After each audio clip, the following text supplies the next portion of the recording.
Welcome in, everybody, to another week of TinChattin, one final week of home baseball. That's what we just wrapped up here. Mike Maz, I'm Drew Fry. Thanks for joining us. We've got Parkview Field behind us. We're under the lights because it was this final Sunday night of TinCaps baseball for the 2025 season. And unfortunately, the TinCaps fell to the Dayton Dragons by a final score of 7-5. A rough week for the home team because unfortunately they lost all 6 games to the Dragons. And it's the 4th time since this 6-game format was instituted at the start of the 2021 season that Fort Wayne has been swept in a 6-game series. Semi-ironically, 2 of those 4 times have come at the hands of the Dayton Dragons. Yeah, not how you want to end the season, especially in front of the home fans. But, I mean, we've talked about this throughout the season, just the energy, the vibe that Parkview Field can really bring and exude. And, I mean, I do think we felt that tonight. I mean, we sat here through the entirety of the game. You could feel the energy, win or lose. The fans were in this. They were ready to send off this team. We mentioned that, we being Andy Yackerman, my tag team partner at home here on the radio, we mentioned that in the 2nd inning, that you could just feel it was a different vibe than we had been experiencing this week. Yeah. Second night in a row that over 7,000 fans came here to Parkview Field.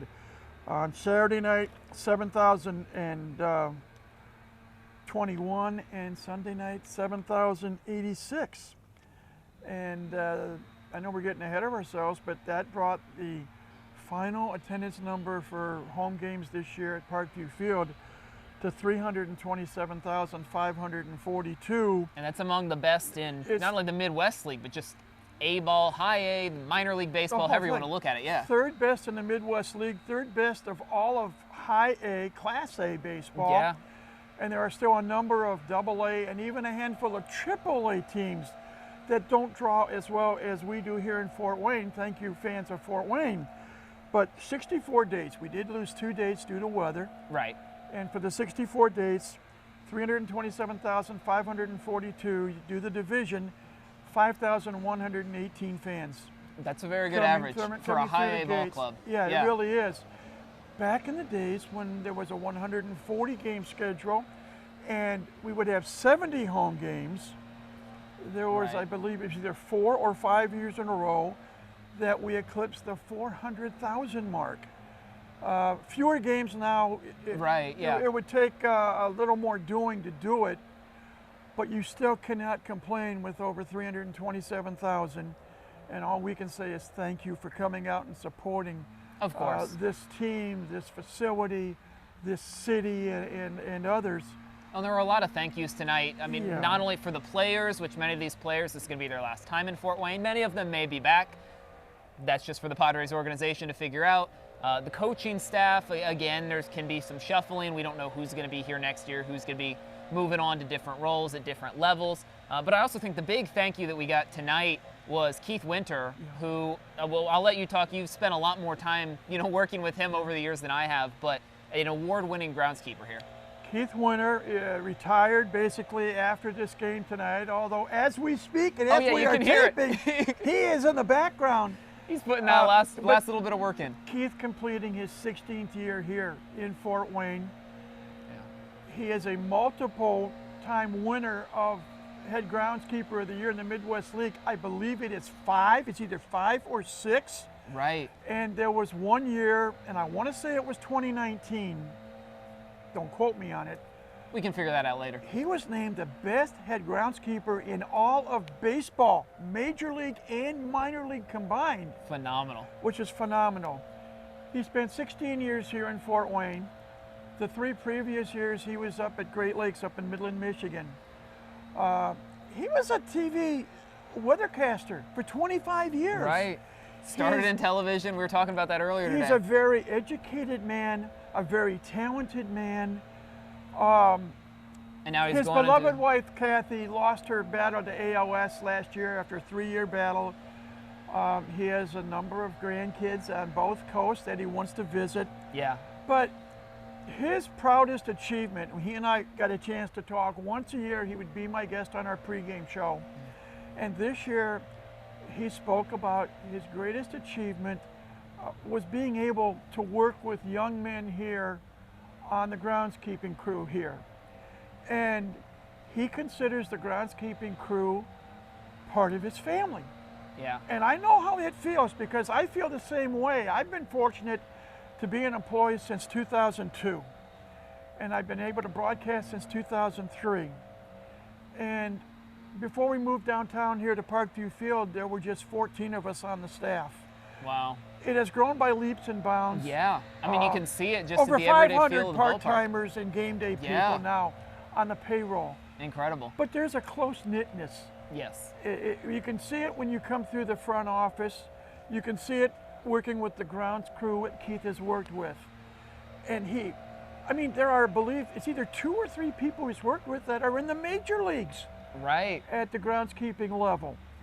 But he loves working with people. Yeah, I mean, he talked about just earlier today, just the energy, the drive, the love for the game that you have to have, and the love for the art of groundskeeping. And that's something he says that the people he's leaving behind in Fort Wayne have that as well.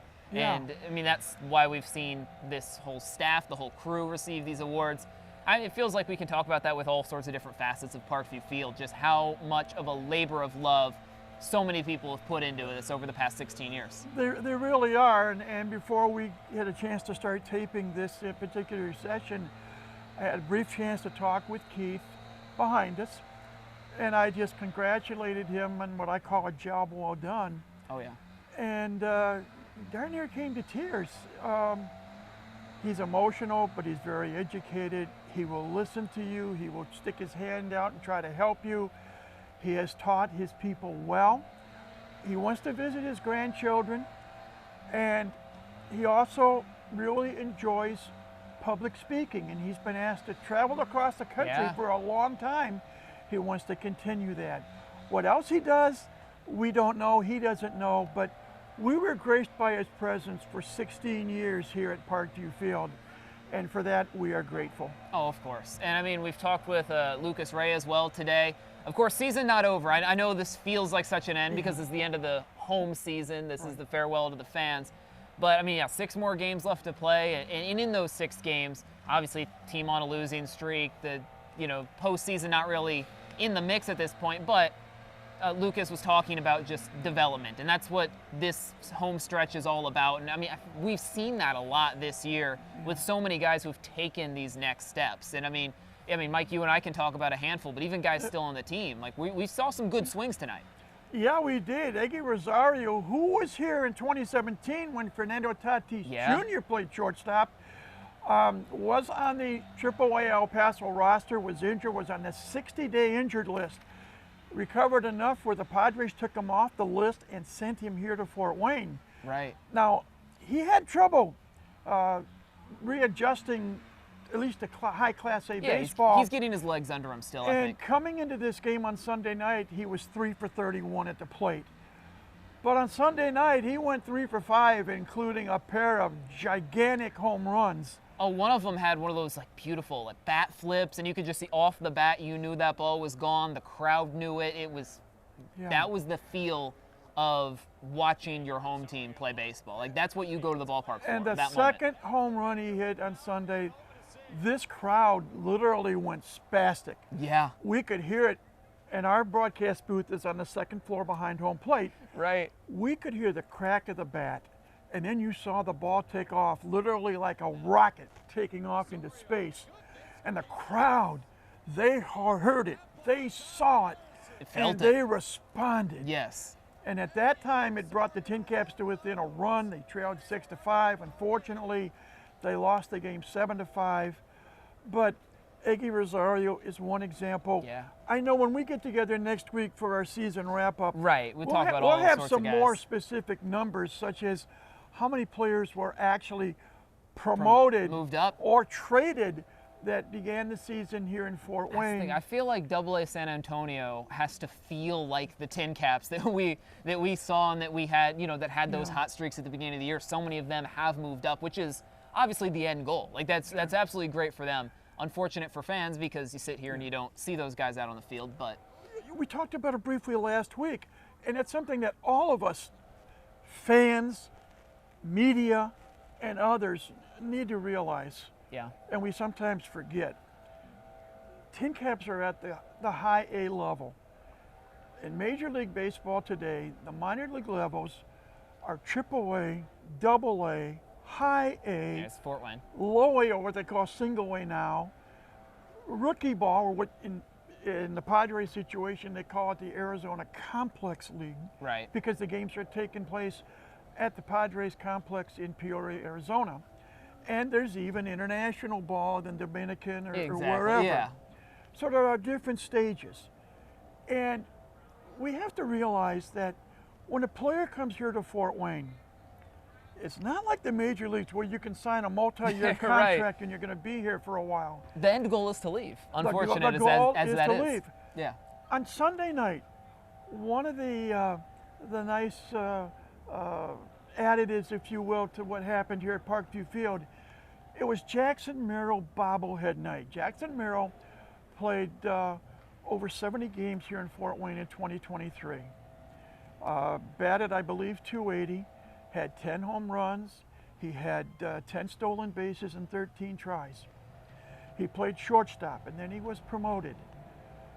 In 2024, opening day, guess who was the center fielder for the San Diego Padres? Jackson Merrill made the move from shortstop to center field, where he still plays today. Yep. But Jackson has been on the injured list in San Diego. But yet, it had been set up in advance that it was going to be Jackson Merrill bobblehead night. Right. I mean, this is a man who was a TinCap in 2023, Right. and then within that very next season was the runner-up for National League Rookie of the Year. Correct. But 1,000 Jackson Merrill bobbleheads were passed out tonight.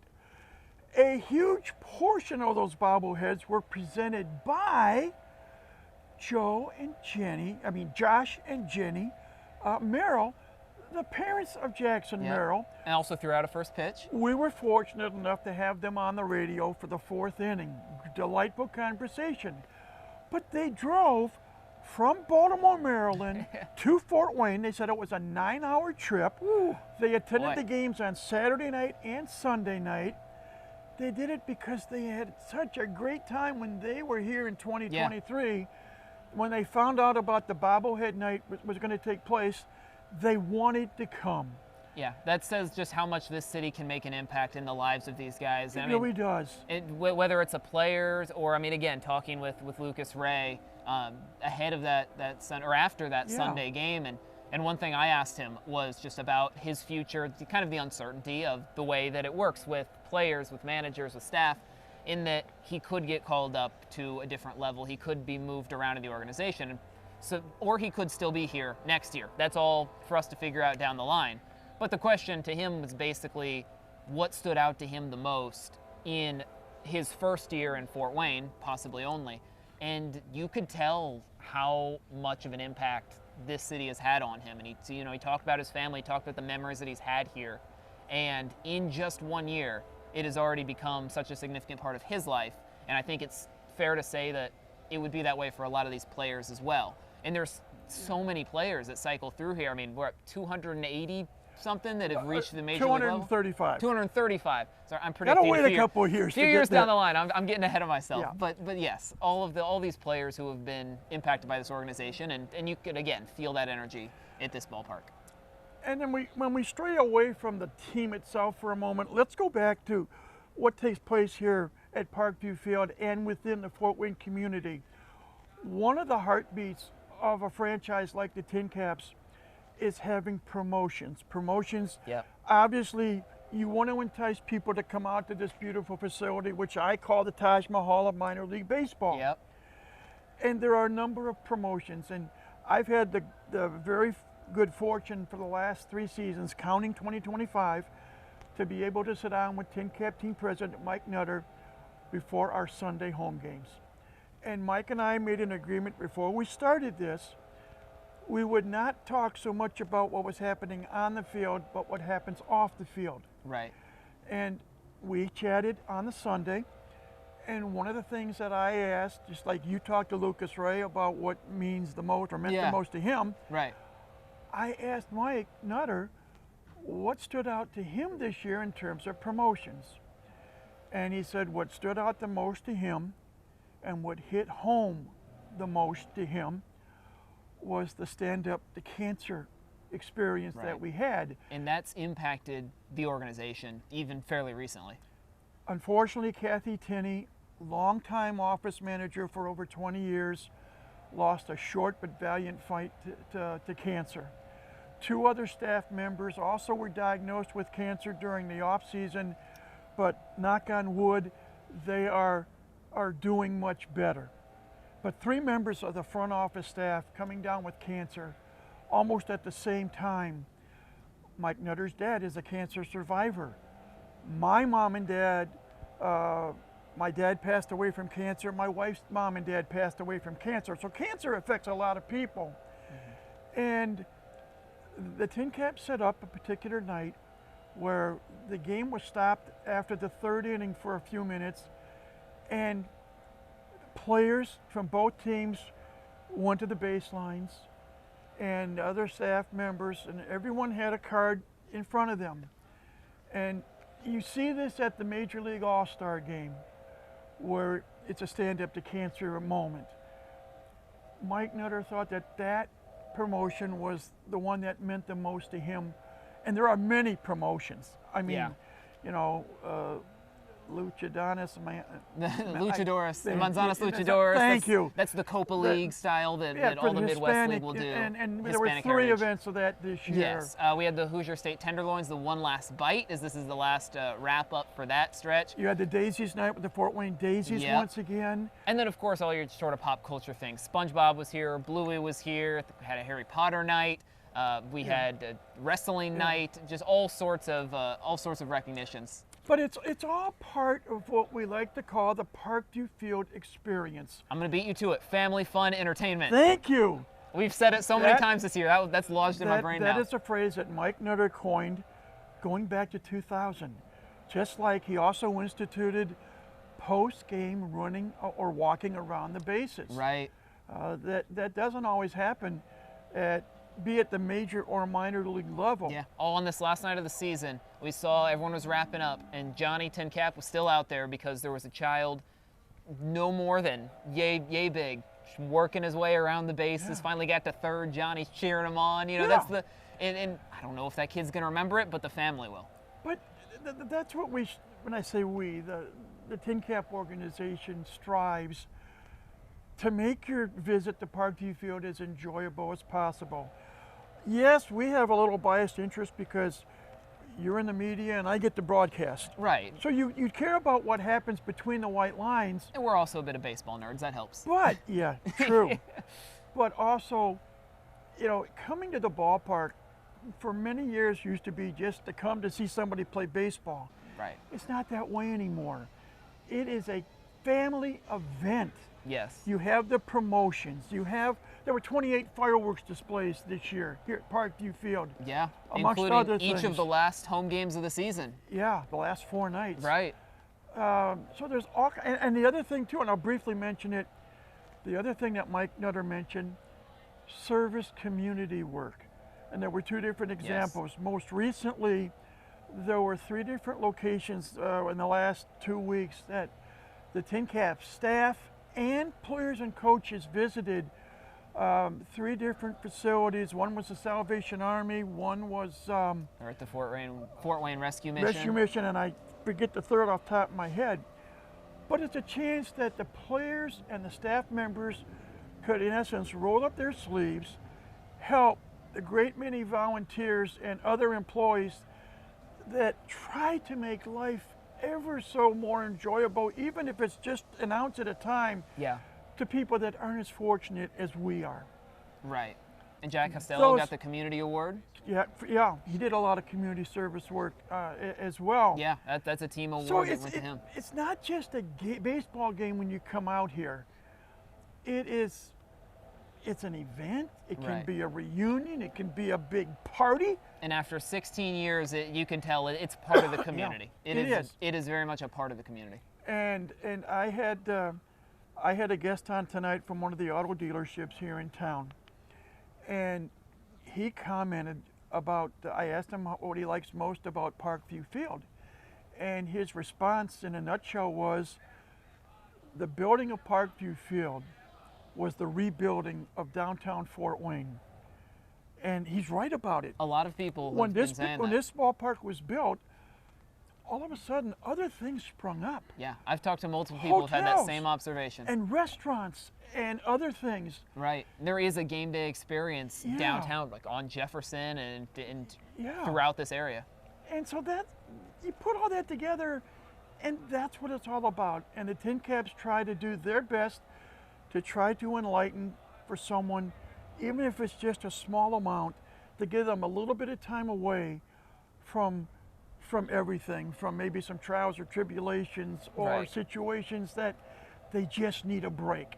They just need to see somebody give them a smile or give them a handshake or a hug or whatever, just to make life just a little bit easier. And you know, playing baseball is just icing on the cake, Oh, if exactly. you will. So I mean, even the energy you get during one of the condiments races. Yeah. Relish was so close. yes, You can he say that in was. most of these, but Relish still looking for its first win. But tonight finished the home or Sunday night as we're taping Right, this, yes. finished the home portion of the season. The TinCaps, as you said, will finish the season on the road next week, Tuesday through Sunday at West Michigan. West Michigan. Best team in the league. The Whitecaps have a goal that they want to achieve. They have won 87 games so far this year, and they dearly want to make it to the 90-win That mark. would be significant. They have won both half championships in the Eastern Division this year in the Midwest League. They're the odds-on favorites to win the Midwest League championship. If they do, it'll be for the 7th time. And they started playing in Grand Rapids 1 year after we started play here in Fort Wayne. Wow. So since 1994, they've won 6 Midwest League titles. They would like to make it 7. Yeah. And tie Tom Brady, if you will. Right. Different record, same for number. championships. Yeah. So they're going to be on the road. It'll be 6 more opportunities for the TinCaps, the players, to show the people in San Diego, yes, they can play this game. Oh, yeah. And I mean, just the confidence boost. If you go on a nice hitting streak to end your season, you then go into that next season, whether it's going to be a winter season, Arizona Fall League starting up, I know, tends to have some TinCaps or former TinCaps in it. But even if you're waiting until next April, back at Parkview Field, having that confidence is big. Yeah, it really is. So, though we say, in a manner of speaking, so long to Parkview Field for 2025, we're back in April of 2026. Exactly. And but there's still 1 more week of play for this TinCap team, and it'll be in suburban Grand Rapids this coming week. Yeah. Well, I want to give us one more question of the week for while we're looking ahead to a season, but we're going to use it to look back. I mean, the night has really been about looking back and saying farewell to Parkview Field. This one isn't even a prediction. This is just deep in your heart, in your feelings, in your memory. What was the highlight of Parkview Field? What was your favorite night, your favorite experience at Parkview Field this past season? You've got a lot of options, whether it's a themed night or a player performance. Well, it didn't happen here at Parkview Field, but on the road, Leo DeVries The cycle. I was thinking became of that. the 4th player in Fort Wayne history to hit for the cycle when he went 5 for 5 in a game against Lansing, and in that same game he drove in 8 runs, tying the franchise record with 2 others for that. We're on the same wavelength a bit. But that happened on the road. Exactly. That's what I wanted to pick that, but I was like, nope, I can't pick a road game. And then you said that, and I was like, I'm thinking too much like you. If we go back to what's happened here at Parkview Field, and there are so many things to think about. Give me one moment to just play it back in my mind. There were 64 games played in there, or 66 games, but 64 dates. There were a couple of double headers. Double headers, yeah. But 64 events, 66 games. I know I'm putting you on the spot. I can run through some options if you want, or some of my favorites. You go ahead and give me your favorites, and then I'll come up with an answer for you. Okay, yeah, I realize I put you on the spot. A part of me is still thinking like player performance, and it could just be any of the plethora of walk-offs.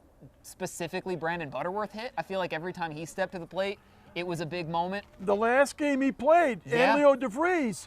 Ironically, Yes. it was Butterworth's hit that scored DeVries from second base with the game-winning walk-off run. And the very next day, both of them were traded. Yeah, That's how they left Parkview Field. That's one option. I think that's going to be near the top of the list. Obviously, a lot of these themed nights. I mean, we saw Kevin Kiermaier be honored for just his contributions to Northeast Indiana baseball, post-retirement, post-World Series ring that he got. I mean, that was a really cool moment. One that stands out, this is going to be my honorable mention, this is my runner-up, is the 3rd of July game. Because this is a city that has experienced 4th of July baseball so many years in a row, and in the first year they didn't have it, the 3rd of July felt so much like the city was trying to sort of prove that this is ours. They were trying to make it their own. There were over 8,800 fans in the ballpark that night, and the TinCaps got a win. Yes. They played the Lansing Lugnuts, and they won on the 3rd of July. It was, I think, thinking back, it was the largest crowd of the year. I think it was. And like I said, that atmosphere. And I think part of it was knowing that we weren't getting 4th of July baseball for the first time in Parkview Field's history. The fans really showed out on the 3rd. That will change next year. Yep. TinCaps will be back here at home for the 4th of July. Now, I can tell you, as far as I know, Major League Baseball has made a decision that henceforth, 4th of July games will be alternated. One year the team is at home, the next year they're on the road. Yeah. And this year, as you said, TinCaps didn't play here on the 4th of July. They played up in Lansing, Michigan. 10,527 fans. That was a good crowd too, yeah. And that was a wild night in Lansing. Yeah. I still want to say my favorite though. I know I've built all this up. Yeah. But I think it's going to be Fort Wayne Daisies night, because that is so much of just Fort Wayne baseball history packed into one experience. Plus, I mean, getting Megan Cavanaugh in here, the actress that played Marla Hooch in A League of Their Own, which is a movie that really helped popularize it. That was just such a neat experience, because that was the TinCaps being able to celebrate the history of baseball in Fort Wayne that isn't really a part of the popular history of baseball just yet, but is starting to get there. I would put that on my list. I would put the 3rd of July game on my list. I would put the Stand Up to Cancer night on my list. Yeah. And one other day that I would put on my list, Military Appreciation Night. Yes, that's a good one. And that hits home to me because my late father was in the Navy in World War II. My late brother was in the Marines and was a prisoner of war in Vietnam for 6.5 months. Wow. My oldest son, Michael, was in the Navy for nearly 6 years, spent 3 of those years in the Persian Gulf during those hard times. Military means a lot to me and my family. It means a lot to a lot of people here in Fort Wayne. And I will never forget, and we have to go back to, I believe it was 2010. I know it's a long time ago, but when we had a Military Appreciation Day here in, I think it was 2010, there was a family, there was a wife and mother that they brought out onto the field, and her husband, who had been overseas, they had prepared a pre-taped message. And that message played here inside the ballpark. And what the wife did not realize when it was going on is that her husband had gotten home earlier than expected. He came onto the field, and when the video message had been completed, the wife was asked to turn around, and there was her husband. Wow. That I will never forget as long as I live. But Military Appreciation Night, Stand Up to Cancer Night, the Daisies Night, all those nights, you have to loop them together, combined. You can't just pick one. You cannot pick just one. It's a collection of nights to remember, and you remember them forever. Yeah. And hopefully those nights will continue. Exactly. Well, what a season of Parkview Field baseball it's been. We still have 6 more games on the road of this TinCaps 2025 season. And of course, you and I will be back here one more time next week to break, or maybe in the studio. We'll figure it out. We're gonna be someplace. Exactly, to break down a season of TinCaps baseball. But in the meantime, Mike Maz, I'm Drew Fry. Thanks so much for watching. Happy final night at Parkview Field, and we'll see you next time.